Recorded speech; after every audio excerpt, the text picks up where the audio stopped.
Трое человек погибли в ДТП в Северной Осетии. Авария произошла вечером 3 августа.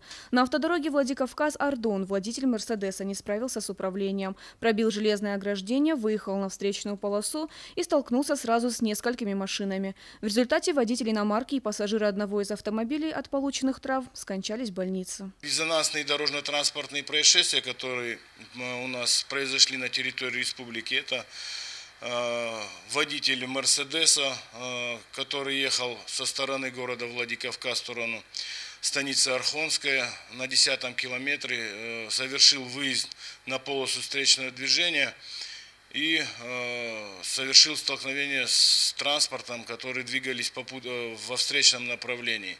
В данном дорожно-транспортном происшествии у нас погибло 3 человека.